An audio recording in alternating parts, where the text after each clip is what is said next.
Eating Michelin-starred food in the comfort of your own home. Tasting an exciting new cuisine every day of the week, just by clicking an app. It wasn't always like that. Dining out was once a novelty, only for the wealthy. It wasn't long before that notion would be completely challenged. This was really their first interaction with technology. This is like the iPhone of 1902. Never before had this process of choosing food presented to the dining public. Since then, technology and societal changes have brought a wave of affordable dining options. Sure, if we're going to talk about numbers, delivery is already more than a $100 billion industry. And now, the restaurant industry is going through yet another evolution. From brick and mortar into the cloud. The global restaurant industry is a multi-trillion-dollar industry. There's absolutely enough room for, many, many different concepts. So we have to re-engineer what our cooks do in the kitchen. A traditional restaurant may take 8, 10, 15 minutes to prepare. Ours right now is between 3 and 5 minutes.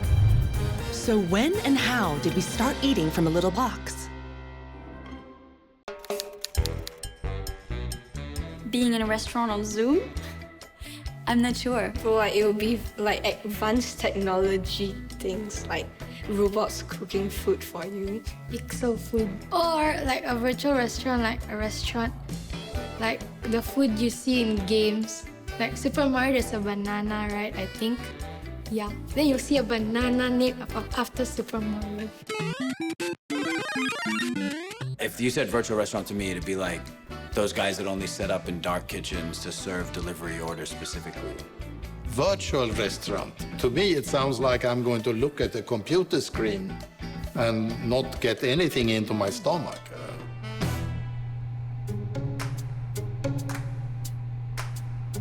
So this is one of our cloud kitchens, which is kitchen number 9. So as you can see, it's a little tighter than most restaurants are. This is about 12 square meters, so about 140 square feet. Sean Smithson is the co-founder of TiffinLabs and resident kitchen choreographer. And we've designed this efficiently so you can capture the steps of service perfectly. So when our chefs are in here working, they know exactly where they go from space to space and from piece of equipment to piece of equipment. How do we build a brand that doesn't exist on the street, that doesn't exist in the bricks and mortar space? But why were they even thinking about building a restaurant without a physical space? Michael Schaefer is an expert on the latest food trends. There's a lot of overhead in a traditional restaurant that you might not have in a kitchen that's just producing for deliveries. The COVID-19 pandemic hit. Restaurant spaces became empty shells with no foot traffic and wasted rental costs. Real estate that was once an asset was now a liability. So the TiffinLabs team decided to strip out the unnecessary costs and focus on where the money was at. Sure. I mean, if we're going to talk about numbers, delivery is already more than a $100 billion industry. We expect it to nearly double by 2024. Looking at Asia overall, which of course is going to be dominated by China, and that's going to be one of the fastest growing regions in the world.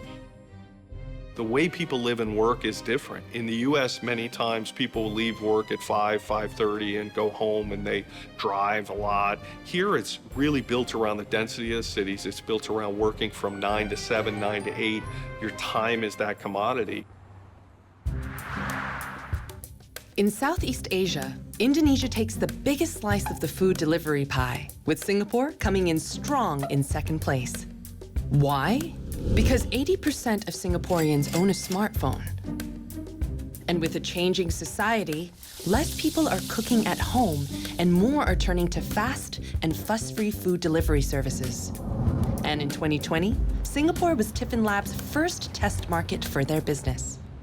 Singapore is actually a very, very good microcosm for us. it was a template for the rest of the world, right? It was a high-density city with high-knowledge workers, disposable income, high cost, high labor, high food cost. How do we make sure the economics work? How do we grow in places that are already ripe for disruption and really make a difference in those markets where we feel like we can adapt and grow fast?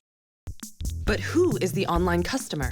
Teenagers, university students, young working professionals. But now, ordering food online has become a habit for every age. And since COVID-19's lockdown, everyone has joined the online bandwagon. People ordering more in because it's easy. Lawrence Kohler uses behavioral economics and psychology to help brands and companies create business opportunities. Digital is completely adapted by everyone, even by the seniors in every country. It's easy to do. Of course, a big trend to convenience. It's much easier these days to really order food in and have a huge variety at your fingertip. But delivery is not, well, revolutionary. The legend goes Queen Margarita, tired of eating fancy food, ordered a meal fit for a commoner to be delivered right to her royal quarters. Mahadeo Havichibachi started a lunch delivery service in Mumbai, the Dabbawalas, the 125-year-old network that still feeds Mumbai today. Industrialization and the technology revolution led to Domino's Pizza, delivering takeaway to you. And then came the app revolution. Since the dawn of humankind, human beings have tried to increase the profitability of the food stores by reducing the amount of energy and time invested in obtaining it. Adam Wenzel is a food psychologist, researching why we eat the food we eat. So for example, if you have to drive 30 minutes to pick up a pizza, it's actually less profitable in terms of the energy it yields and the time invested versus having the exact same pizza delivered. So in a way, things like vending machines and instant foods, and certainly delivery pizzas, are the epitome of optimal foraging. Optimal foraging today means grab and go. And the latest foraging trend for the multi-trillion-dollar restaurant industry is fast casual chains. And that is exactly what the co-founder of TiffinLabs, Nat, picked up at his last role. I was part of the team that together launched the food business in Thailand. My job at Grab, I saw the impact of food delivery on consumers, merchants in the traditional F&B space, and saw very clearly what the gaps were. The gap they identified was not an offshoot of a traditional restaurant. Instead, they toyed with a completely new concept, the virtual restaurant. We spent almost a year studying the whole space to understand what worked, what didn't work. We really thought we came up with something revolutionary. What exactly is a virtual restaurant? Also known as dark, ghost, or cloud kitchen.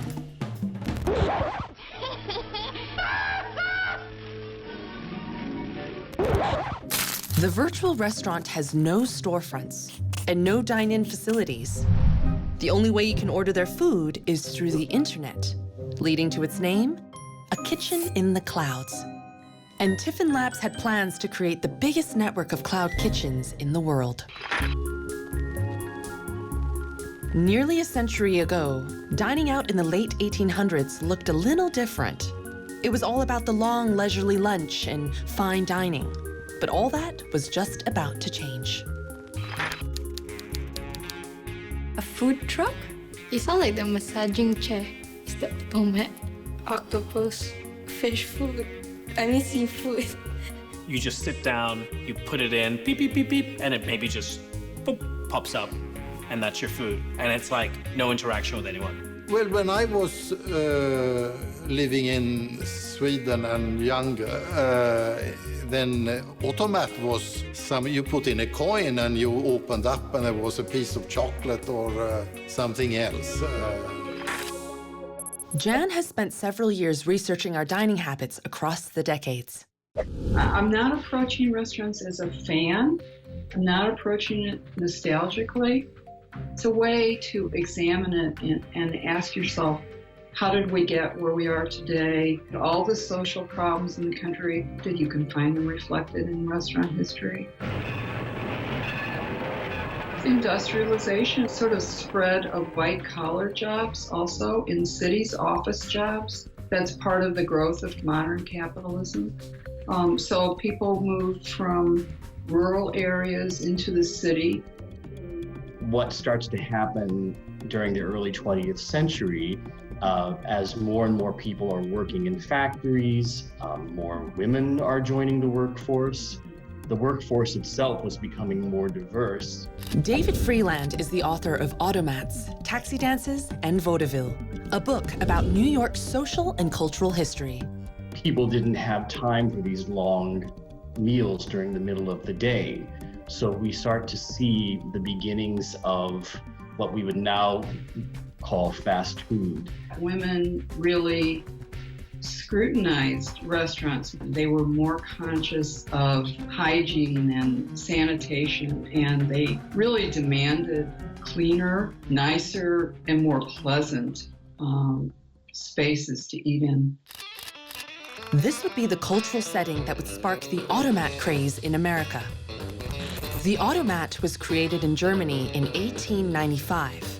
Like the modern vending machine, it was an automatic fast food restaurant serving food and drinks without the need for any human interaction. And then you also had this distrust of waiters. They really liked the idea of serving themselves and not having to deal with waiting staff. Lisa Hurwitz has spent the last 10 years researching the machine that would take the country by storm. The story of Joseph Horn and Frank Hardart happened a long time ago.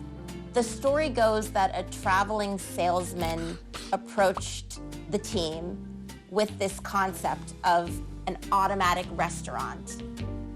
An automatic restaurant that was all the rage in Germany. My great-grandfather traveled to Europe to check it out.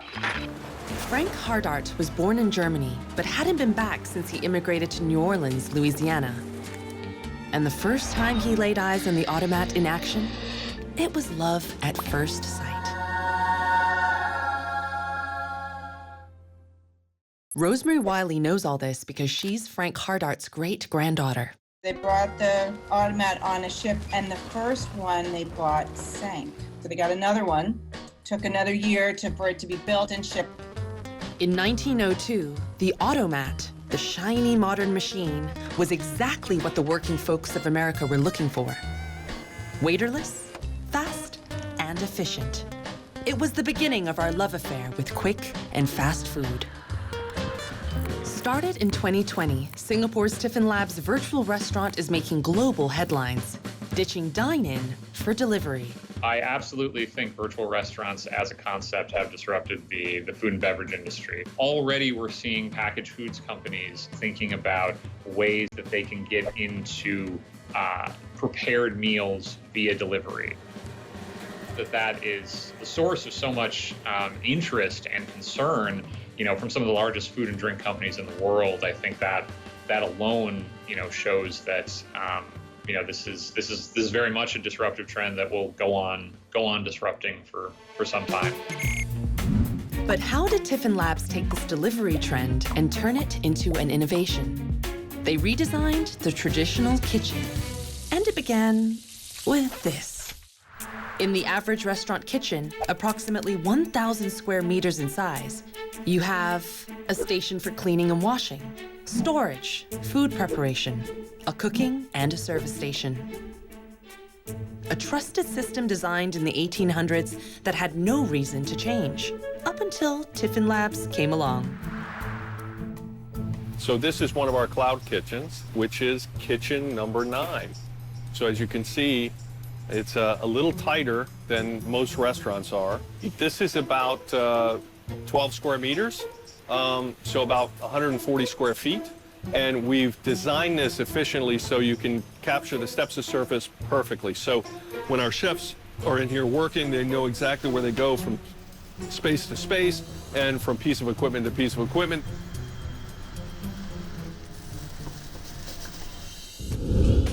Tearing up the traditional kitchen was only the start. While traditional restaurants strive to hone in their brand and stand out in their chosen cuisine, TiffinLabs needed to be able to cook, well, Thai, Italian, Chinese, Korean, Indian, Singaporean, and each cuisine comes under its very own brand. I think the big change is the ability to experiment across multiple brands. Multiple cuisines can be very important for scale. If you're trying to become the largest player, you can make bets that you otherwise wouldn't make. Multi-branding is nothing new. We've seen it in many, many markets, whether it's the car industry, the retail, the fashion industry. Sometimes I jokingly ask my wife, what kind of chicken are we getting today? Tonight we are having squid. I think I eat regularly quite a few different cuisines, possibly 4 or 5. I like it varied. We like Japanese, Italian, not so much Indian. The other day we went for Korean, but it was okay, not too excited. But I like Western. And of course Chinese. We eat Chinese all the time. We enjoy a variety of foods. And in fact, the more variety is present, the more we tend to eat. This is one of the reasons that a lot of candies, even candies that taste the same like M&Ms, come in a variety of colors, because that variety actually promotes consumption.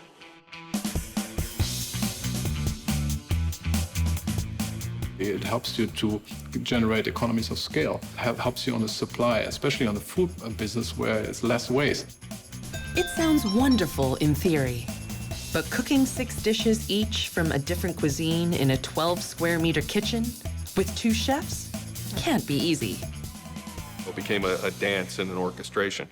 The biggest challenge was spatially defining how each one of the brands worked within the kitchen, and then how to make sure that they were coordinated so that you didn't have people walking all over each other.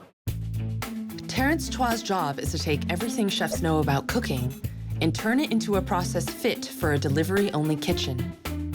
So in a traditional restaurant, the food gets to the customer within 7 to 8 minutes from the kitchen to the customer. In a virtual kitchen, the food travels at least 45 minutes from the kitchen to the customer. We have to re-engineer what our cooks do in the kitchen. For a virtual kitchen, you're focused solely on getting the best quality food in the quickest time frame to get the best experience. So how crucial is time in this tiny, packed kitchen?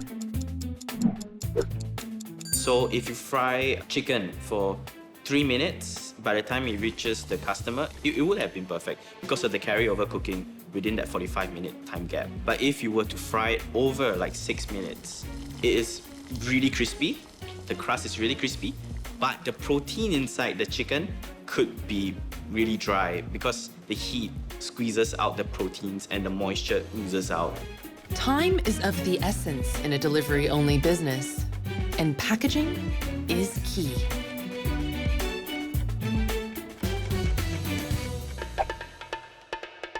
I think it's probably the 50-50. It's a very good marriage between the packaging and the product. We were starting to build our Potato Lab brand, which is a snack brand that has French fries. We brought about 50 orders of fries back. We put all this packaging out. We have probably 80 pieces of packaging, and we started sorting. But when it got into 30 and 45 minutes, the packaging really started to erode the product. And what we finally came down to was the best product we had was the one that we're trying. But even then, we continue to see it as multifaceted, right? It has to deliver the food high quality, and it has to be tasty, and it has to be a good experience. Variety, time, packaging. TiffinLabs' motto. Not so different from another fast food phenomenon from the past. In 1902, the Automat, in all its gleaming glory, had just been unleashed on the American population. They were extremely large, taller than us, very wide, and they were made of glass and marble. They were magnificent. You might not even speak English yet, but you can go to the Automat. This was really their first interaction with technology. This is like the iPhone of 1902. You're really using technology by using an Automat. Chicken pot pie for $1.15. Halibut steak for $1.50. Delicious food at affordable prices. Culturally, the Automat was groundbreaking. And never before had this process of choosing food been presented to the dining public. It was just a giant machine full of all sorts of opportunity. The Horn & Hardart Automat's marketed choice. We see that now today where everything is about options and personalized. Starbucks. So you see that in any developed country where we call it self-actualization psychologically, where people really want to express their individuality. And that leads to customization and personalization. So you don't want to order or buy something that everyone else has. You want to have something specific. The other part of it is control. When we get to personalize food, we get to take control, right? And control of our own destiny. By 1920, the economic model that fueled the Automat's success was threatened by the Great Depression. October 29, 1929, Black Tuesday. The New York Stock Exchange is in a panic. America was giving up a traditional economy for a free market, and industrial workers began losing their jobs. Spending power plummeted, and people couldn't afford their favorite meal anywhere, let alone at the Automat. But Horn and Hardart turned this crisis into an opportunity through one commodity. A lot of people talked about the coffee. My father once met President Nixon, who told him, he said, Hardart, is that where those wonderful baked beans come from? And coffee was always another favorite. And the way it was dispensed was so beautiful and interesting from these dolphin spouts. Before this, people were making coffee, clarifying it with eggshells, but that was not the way of the future. So they were so known for their fabulous cup of drip coffee. They were agreed upon as one of the best cups of coffee in the city, and it was so delicious. This was about to become something widely popular in Philadelphia and New York City, and they saw it first. Quorn and Hardart practically invented America's coffee culture before Starbucks.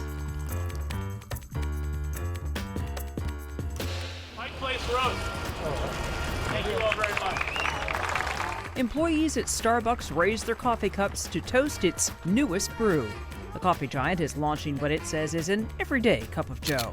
Howard Schultz, the founder of Starbucks, talked about how one of his inspirations for Starbucks was his experience as a child going to the Automat.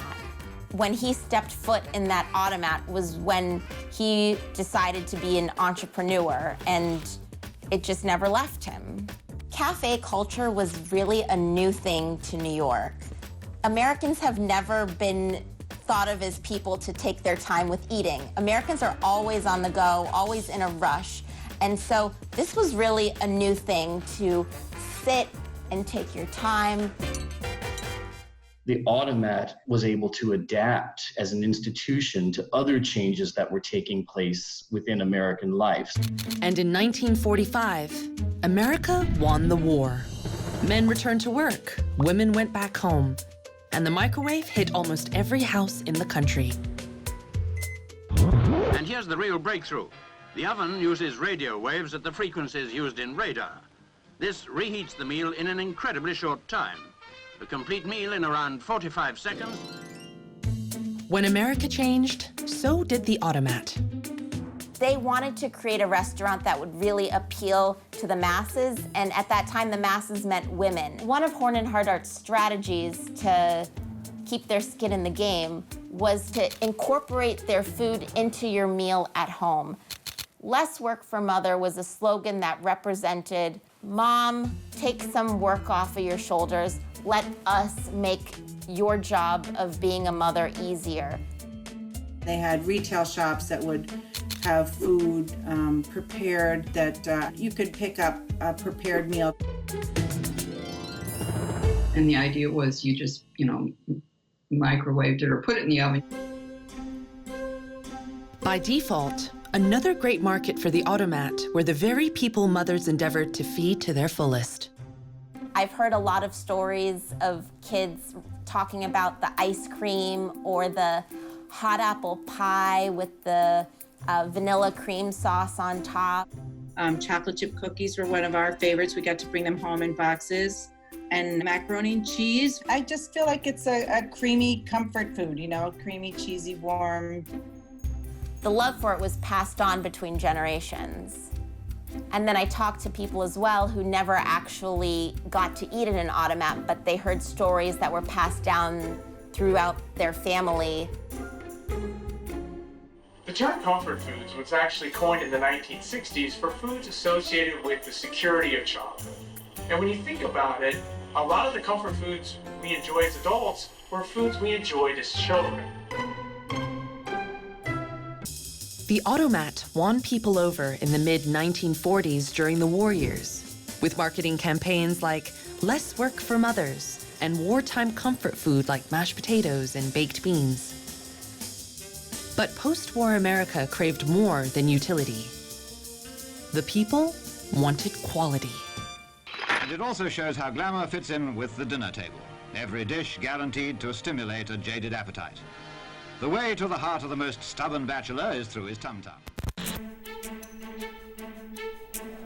The original Automats that came from Europe, those relied on a dumbwaiter system. You would order your food, and then there would be a kitchen downstairs where they would make the food for you, and then they would bring it up to you on a dumbwaiter pulley kind of system, like an elevator operated from the basement. Unfortunately for Horn and Hardart, the Automat's machinery was slow and inefficient. Come on, Mushy. Hey, let's go, Sobby. And complaints about the Automat's food quality began flooding in. The food was pre-made. It was ready to go. For a long time, it was fresh. That became a problem in its later years when you didn't have enough foot traffic. You had the food sitting there for too long of a time, and then the quality started to decline at that point. Horn and Hardart had one option. They completely revamped their vending mechanisms. They went from a dumbwaiter system that brought food up from where it was prepped to a rotary system with pockets that held food. So there were different pockets for hot and cold food. So if you can imagine a pivot, and around the sides of it were these insulated compartments. The design of the hot pockets meant that pies could stay warm and ice cream could stay cold. From the outside, all the customer would see would be a glass window, and inside of the window would be an order of macaroni and cheese or turnips or chicken or pie. And once the customer put nickels in the slot next to the window would spring open, the customer would reach in and take out the order of whatever it is they wanted. Food was dispensed super quickly and at the right temperature. But Horn and Hardart had one more challenge: consistency. They eliminated those basement kitchens, and they actually began preparing the food off-site in commissaries. I got to go as a child with my dad and my sister to where they made the food. It was sort of a gigantic kitchen or a food factory. And then the conveyor belts would take the pies when they came through the oven, and different employees would do different steps of the cooking process. So it was like an assembly line, like a scientific, clean place where this wonderful food was coming out. They were preparing so much food all at the same time in one place, and then sending it out to many different places. This was revolutionary. Tasting and testing food was a part of the Horn and Hardart quality control in the commissaries. This was a daily ritual of the company where the executives would sit around a table, they'd invite a few guests, and they would taste the food that was from the commissary to make sure that it tasted right. And once they approved it, then it could be sent out all over the rest of the city. It was the mid-1950s, and Horn and Hardart was staying afloat, a stickler for quality and constant innovation. Yeah, I think it's very challenging to last for so long, like 100 years. And we see only few companies can really weather the storms, like a GE or an IBM and so forth. It takes a lot of resilience because there's so many challenges for a company along the way, and it takes a willingness to change. Decades later, enter the cloud kitchen. And while it's relatively new, the business model is facing similar challenges. And its effects are tenfold because TiffinLabs is a cloud kitchen with no physical store. The customer is really focused on convenience, but they also want quality. At the end of the day, they want a meal that surprise and delight. And if it's not there, for someone who doesn't have a touch point where I can directly touch them, it can be an easy walk away for that customer. TiffinLabs needs to maintain quality, consistency, and novelty in order to retain customers who have a huge range of options to choose from. And all with competition nipping at their heels. I think part of the issue is that the barriers to entry are still relatively low. As the barriers come down, competition goes up, and it becomes even more challenging to stand out. In Asia alone, first movers, Rebel Foods, are grabbing a massive-sized market in India. China's Panda Selected are carving out a piece of the largest market in the world. And in Singapore, there are multiple brands offering delivery food in a click at any given time. I would say it's almost becoming like fashion. No one sews their own clothes anymore, but we talk about clothes and we think about clothes and we show off what we're wearing and we look for new ideas more than we ever have before. And I think a similar process is underway with food. And there's much more willingness to try new things than in the past. Let's bring our editorial microscope into focus on a very significant phenomenon. In any food business, the basic economics run on a tight balance. Supply of food has to match demand. That's where data analytics becomes useful. I think any kind of analytics on what people are eating and what preferences are in real time is going to be a game changer. So on the demand front, as soon as you have data, you can cater to the needs of those people. You know what they want, and when and how and whatever they want to eat. So that is great to maximize your marketing efforts. I love data analytics because it's a way of making sense of the world around us. Tiara is TiffinLabs' data analytics expert. When I first started, analytics was in very traditional industry. I didn't think I could use data analytics for food. Some of the most interesting insights from TiffinLabs banks on data analysis. Salads is very popular in Singapore, especially in the CBD area. We saw that the biggest demand for fried chicken was in the Upper Bukit Timah area and the Tampines area. Fried chicken is something that they typically order on weekends when they want to treat themselves. Salad was really a weekday meal for lunch. So we noticed that females are doing more of the ordering.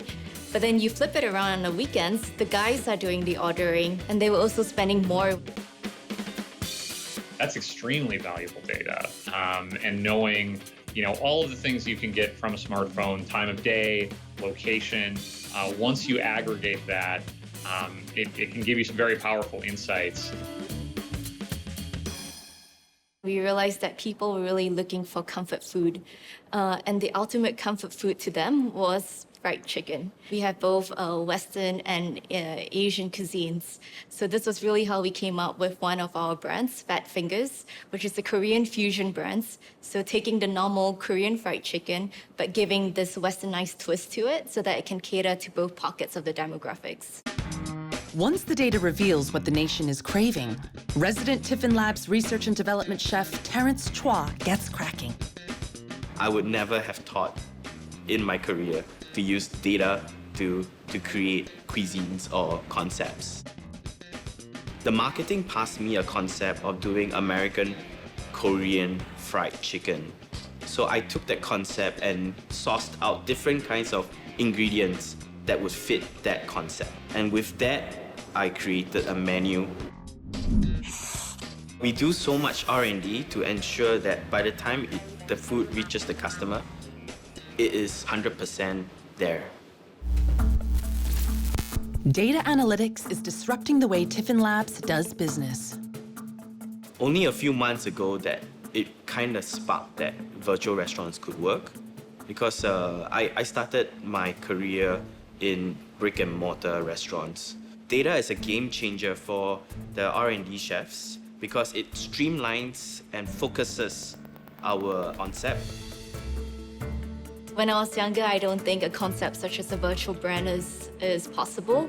We're just so used to going to the store to getting our food and dining out with a family.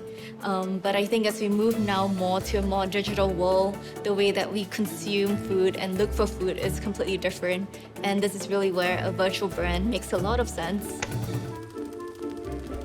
1960s America, the era of great inflation. The cost of everything was increasing. They needed to raise the cup of coffee from a nickel to 10 cents, which is something that they avoided doing for so many years. But at a certain point, it became unavoidable. It wasn't just about the price increasing, but it was about the times changing. It was sort of about the world changing, and the Automat represented the old world and a much simpler time.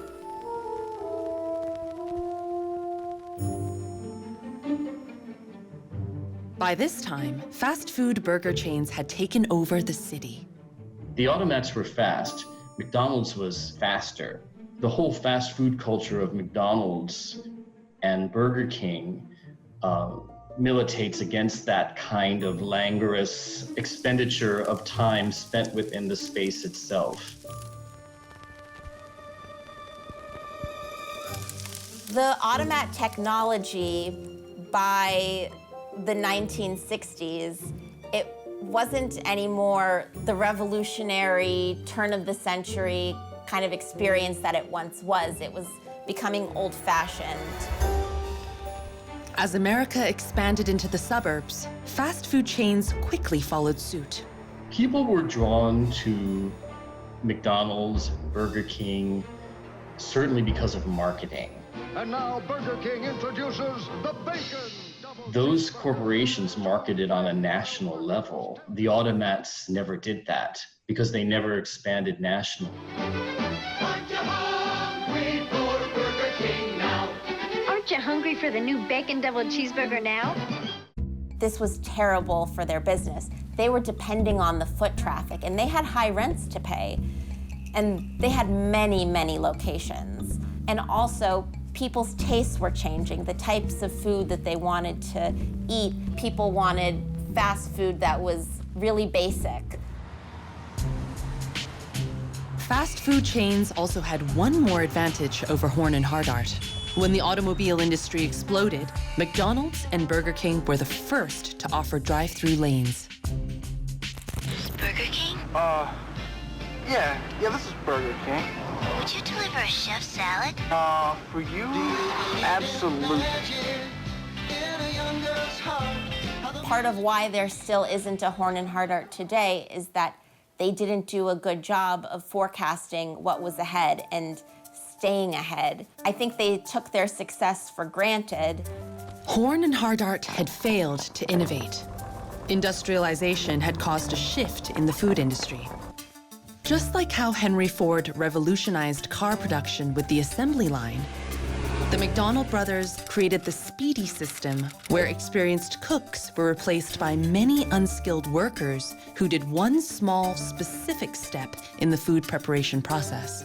Wages remained low, keeping food costs down, and Americans lapped up the fast food chains. Soon, money laundering scandals began to taint the Automat's reputation. It was no longer a family business.